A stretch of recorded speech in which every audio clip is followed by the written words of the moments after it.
Hi, I'm Carole Robinson. Welcome to this edition of County Happenings, where we're finding out what's going on in the county by talking to the man that knows, Roger Zanderson, our county mayor. How are you today? I'm doing pretty well, thank you. Good. I don't know that I know everything, but there's a lot going on.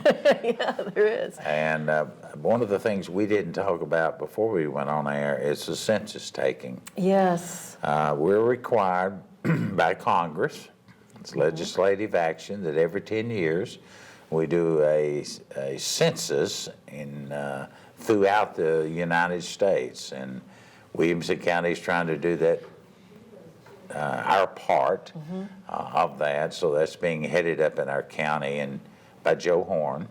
And Joe did the 2010, and I think he did the 2000 that coordinates a lot of that. And you can go to the census website. I don't have that right off the tip of my tongue, but they are asking for volunteers. They are asking for paid people. They are paying people. They've just raised the salary up an hourly rate to help not only with the door knocking, but now we'll do it through emails and texts and a lot of those things. But you're required to do that every 10 years. And you're required to go door to door and verify that there are people in the homes before the census forms are even sent out.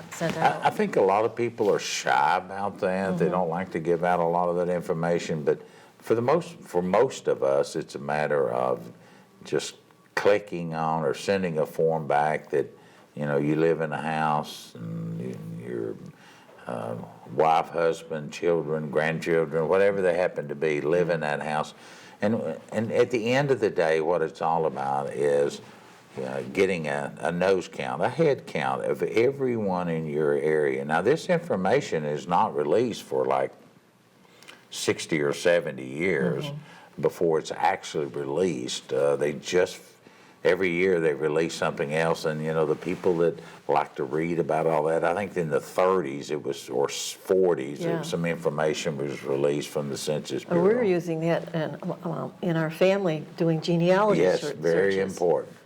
So it is required by law, and it's very difficult. It's getting harder because people are so mobile, and they move around.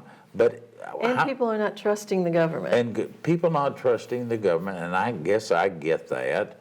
But I also know what that means to us in terms of receiving federal and state dollars and figuring up geographic tracts and how your community is growing and you know, roads and schools and all those. It's so critical to us.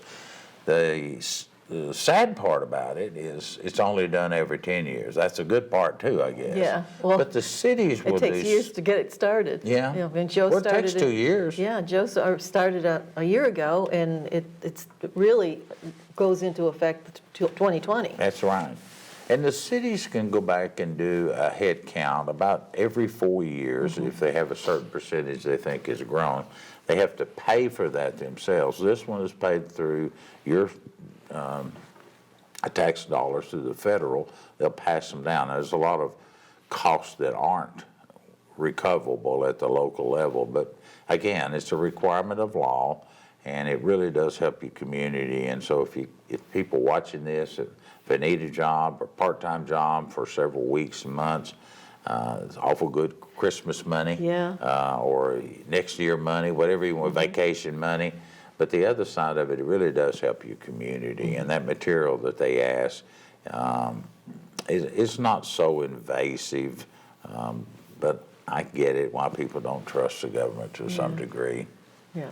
Well, and moving on, Veterans Day is coming up, and we want to remind everybody of our Veterans Day Parade on November 11th at 11 o'clock in the morning, 11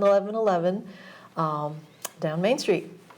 Parade, I know there are several local bands will be participating in that for the immediate local school area, like Franklin Special School District. Yeah, they send a couple of schools over to watch the parade. A bunch of children, and then there's just the hardcore people like you and I that are going to be there and participate where we can. I know your husband's a veteran and I'm a veteran, and there's a new group that started here, Vietnam Veterans of America Post 1140. less than 100 days old, made up of about 75 to 100 men and some women. Yeah.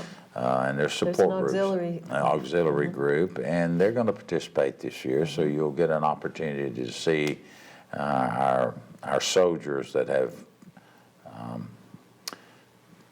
been veterans or participated. Maybe some of them put in 10 or 15, 20, 30 years. Others, like myself, maybe 4 years or 2 years. But we're all proud of that. You know, during that Vietnam era, it was not it wasn't a time that Americans embraced the soldier when they came back. And I think all of us realized we made a mistake as America. To treat our veterans that way. Most of them, when they got discharged in California or New Jersey or wherever they changed in their civilian clothes and came on back home because our country was Really divided. really divided. Even people talk about the division that's occurring in the United States today. I don't know that it was any more divided than in that period of time.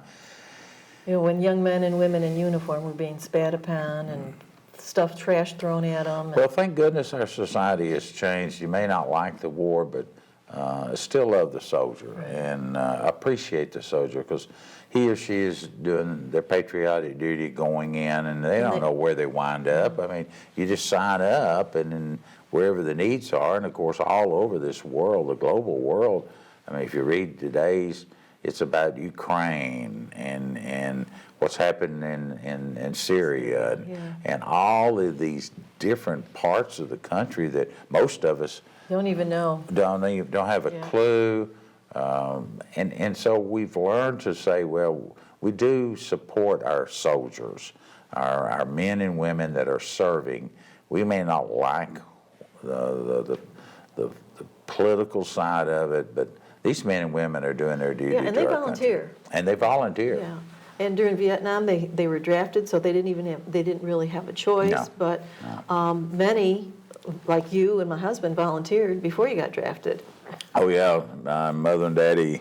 My daddy had been in the World War II, and so as soon as you got out of high school, within a year or two, you were going to get your phone call or letter saying you've been selected. You've been chosen. You've been chosen, and so I went ahead and got in the Air Force. I probably wouldn't have survived as a Marine or Army. They're hardcore, and even though I was in shape, playing ball and coming out of high school, I thought, well, I'll just join the Air Force and maybe I can learn a trade. There was a different era. And, my mother wanted me to go to school and all of that, but at the same time, there weren't funds at our house to pay for schooling, and so there was another opportunity for me to, I can get my education under the GI Bill.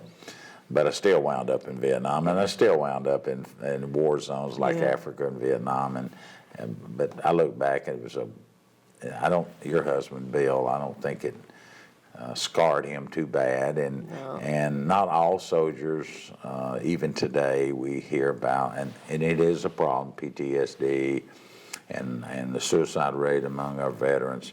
And I'm not sure I understand all of that.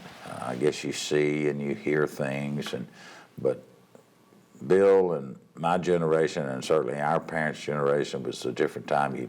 It was a school of hard knocks growing up at home to begin with, and so when you... And this just kind of finished you off. It could have finished you off, and we learned from it, and we came back, and each of us found our own niche in life and school and work and raised our families. And we think back, Vietnam seems like it was just yesterday, but 50 years. 50 years, yeah. It's a half a century. Yeah, and we've now started, as we are losing our World War II veterans at a faster rate, we're now losing our Korean and Vietnam veterans too. I had the opportunity recently to speak at a Vietnam group, security squad group.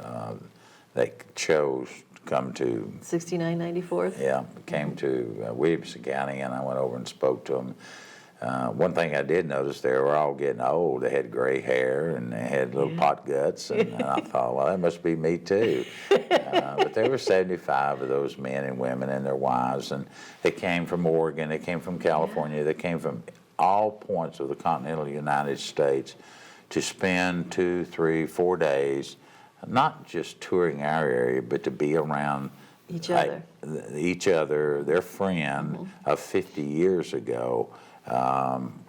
And the things that they can remember are incredible. Yeah, well, there's probably a reason they don't need to remember everything they did. You get you all veterans together and just talking, and it's amazing what comes out. Yeah, like I said, we've all, not in our capacity as a soldier, but said things, done things, and as the good book says, remember my youth no more, and I'm ad-libbing when I say it that way. You know, we've all made mistakes growing up, and we get a little wiser as we get older. That's why we get older. That's why we get older, that's for sure. I look at some of my grandchildren and I think, I don't know if I've got one grandson that has 2 older sisters, and I think, whew, I don't know if he's going to make it or not. Those girls they're already controlling his life, and you know, he's fighting for survival. He is well trained. He will do fine, but he's going to have a real good education to have 2 older sisters constantly on him. And he is such a cutie. Now there's going to be a breakfast for the veterans before at the archives. Yes, the Veterans Day will be on that Monday this year, and it starts at 11. But if you're there around 9 or 9:30, there's activities already going on, and of course the parade takes some time to line all that up. WAKM, Tom Lawrence, he's continually done that, and I think he gets a great deal of enjoyment out of it. He does, and get to Main Street early and line up because all the good seats will be gone. It really gets kind of... Hopefully we'll have a pretty day in which to walk down there, and a few of us can wear a hat, and some that haven't put on any weight can still wear their uniform. Yes, there are a couple that do, not very many. And moving right along, we've got some parks and rec things going on. We've got Halloween coming up. Renovations completed. And so I would, because I get dates mixed up when I'm on shows like this, I encourage you to go to the Williamson County website, find the Parks and Rec area, click on that, and look at the many activities from Pumpkin Fest and activities, and there's hay rides, and this time of year, you know, apple cider and hot chocolate and marshmallows, and a lot of people do that at their home, particularly with the little pits, fire pits now we can buy, and you enjoy that. And of course the young children, the trick-or-treaters, they'll be out in full force in our neighborhood, and remind safety is first, not only for those children and those parents, but as we're driving around. And if you live in some of the more populated subdivisions, that it just seems like they bring all the buses in the world and empty the kids out. You know, I'm sure our department stores and our grocery stores love it. They can move a lot of candy and things like that. But at the end of the day, it's good fun, and many of us grew up in a time where trick-or-treating was usually your blue jeans rolled up in a T-shirt that was old, and you colored something on it, and you painted up your face, and out you went, and you would be so fortunate just to get a particular candy bar, or if you were really fortunate, we had a lady in our community that made popcorn balls. And she did the old-fashioned, she did old popcorn balls, and she did hot dogs, and she cut them in half, and he kind of had a condiment. And she was in our community, and everybody wanted to go. They had chili. Well, these are things you just didn't have a lot. I mean, today, if you want chili, you go to Wendy's. Go to Wendy's or go to any. You can even do it at home real quick. But you know, the women cooked back in those days, and it was a chore to make chili. And it was a day. It's a day-long thing. It was fun. So activities are galore. We are as you're watching this show, the indoor sports complex over in Brentwood, the renovations to that pool, it was quite extensive. The pool's been closed for 2 or 3 months while we've changed out air control, water equipment, lots and lots of investment there because it's a 15-plus-year-old And when facility. you're dealing with water and chlorine and chemicals, it wears out. It rusts things out, and our air intake, we built it as a indoor pool. It's turned into a competitive swimming event. I mean, at 5 o'clock in the morning, 4 o'clock in the morning, there are clubs coming over using that. And there's a whole section of our community that swimming is a everyday part of their life. And when you've got those kind of activities going on at the facility, you're just wearing out the equipment more and more, which is not all bad. But it costs money to replace them. You prefer it to be wore out by being used, but rather than not being used. And then on I think it's the last Saturday in Fairview, I think it's the 26th at 10 a.m., all the remodeling that's gone on there will be, we shut it down for 2 or 3 months, and our part-time people have been saying, well, when we go back to work. So we're actually cleaning it as this show goes on, and then the 26th, we'll have a little ribbon cutting and open it back up to Fairview. So we've tried to, maintenance is not an option, it's a necessity you have to do, not only to our school buildings, but to our buildings, and that was an old school. Yeah, that was an old school, so that was particular challenges in dealing with that, even just the original change from for years it was used as the Fairview Rec, but it really wasn't kept up. And then, so when the county took over, there was renovating there, and now it's, I haven't been in it, so I don't know what they've done, but I've heard that. Oh, it's just beautiful. Of course, anytime you put a fresh coat of paint on something, it not only looks good, it smells nice. But a lot of the walls, a lot of the things were changed in there. Let's not forget, we have a lot of nonprofits that work out of there too. Waves is over there, and Meals on Wheels is over there, which is overseen by the Mid-Cumberland Housing Authority Association, I mean. So many meals are going out of there every day out into the Fairview and the unincorporated part, all housed right out of that location. It's right on Highway 100. Highway 100. If you know where Fairview High School is, just right down the road. Right down the road, going towards 840. And so if you're out and about in that area, they'll have some freebies and some food to give away. And the rec center usually has some really cool freebies. Oh yes, they have some items that help to draw people there. Then it's back to basketball and all the things we do for our rec department. I'm anxious to get back in it at the rec center.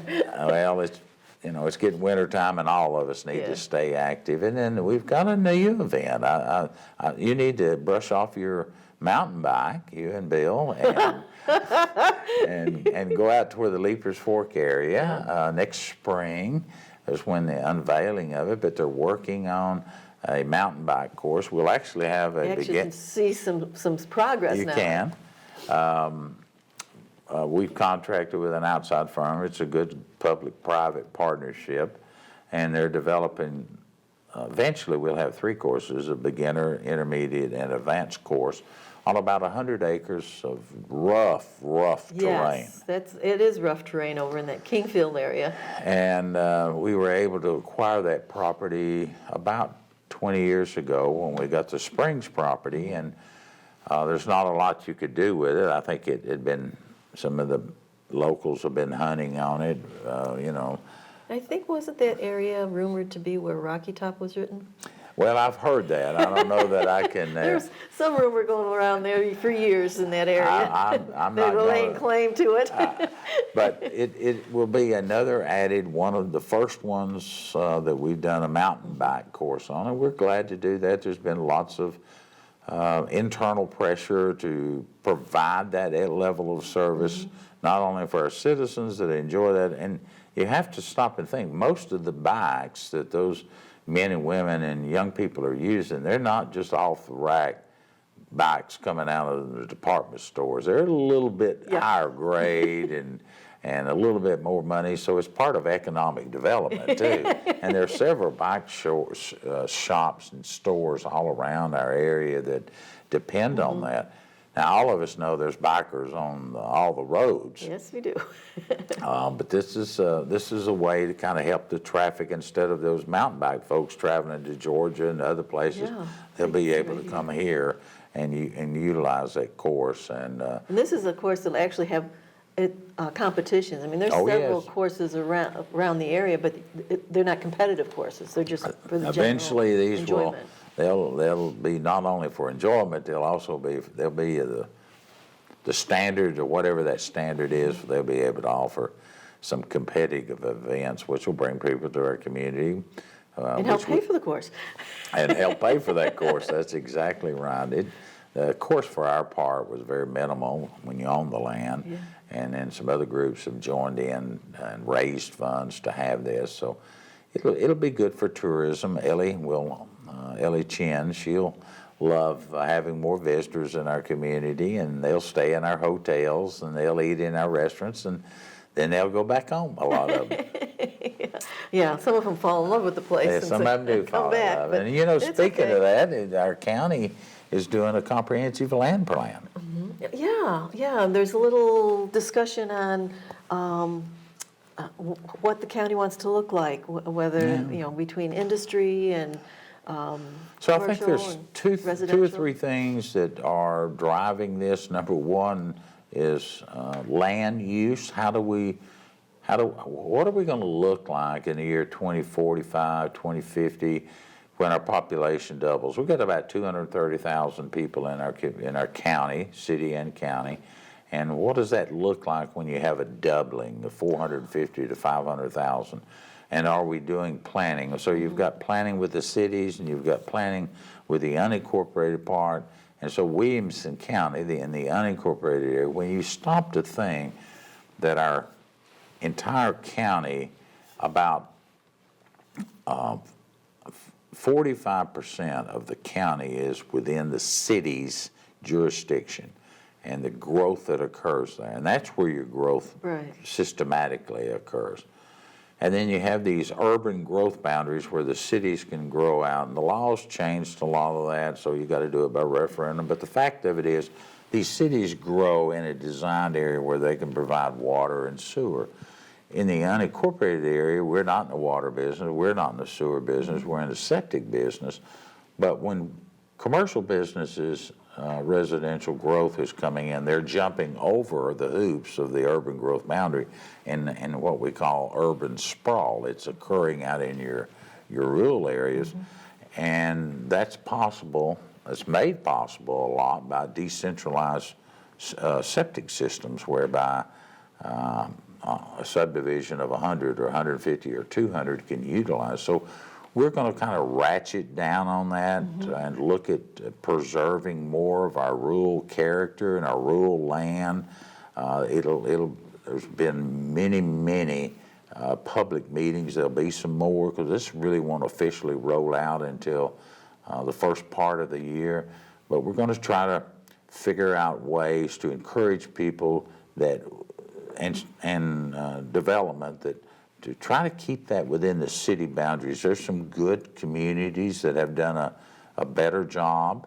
We tried it 10 or 12 years ago, and the fact of the matter of it, we probably missed the mark, the county commissioners and the cities, right during the recession period we had, and of course the economy was going down, and everybody was kind of afraid to put in some of these stopgap measures to slow it down, and then all of a sudden in the last 12 to 15 years it's just exploded. And so the cities, each of the cities and the counties are looking at better ways to use your land and control what can go on those pieces of land.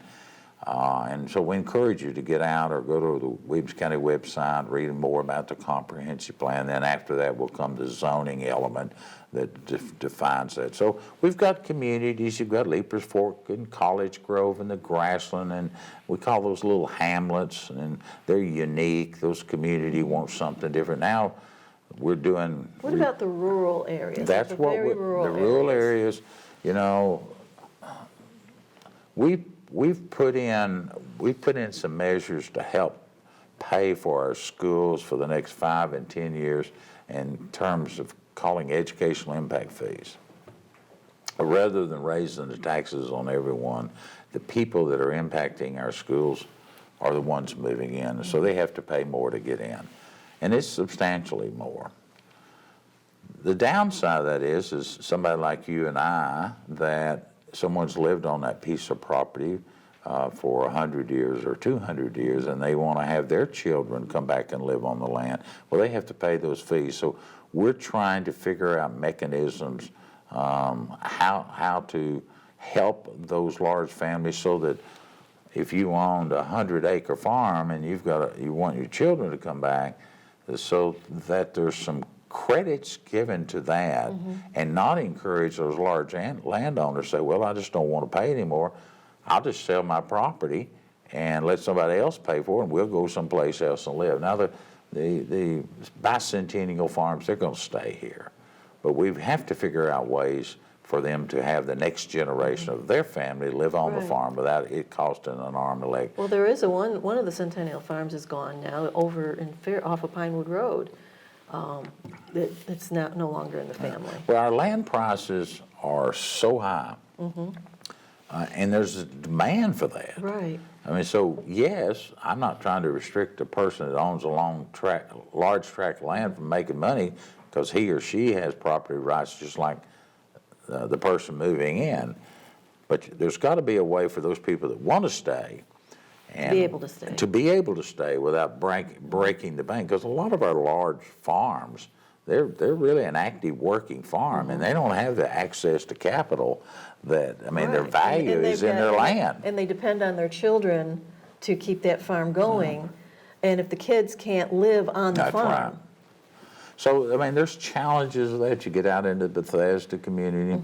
We only got a minute left, and I mean, but I do encourage you to follow that closely. Look for the advertisement, the stories, the articles you'll put together, because it's a real challenge for our community for the next 5 and 10 years, and to define what do we want our community to look like in 25 and 40, 50 years. So put your thinking cap on, and then join us again next time on County Happenings.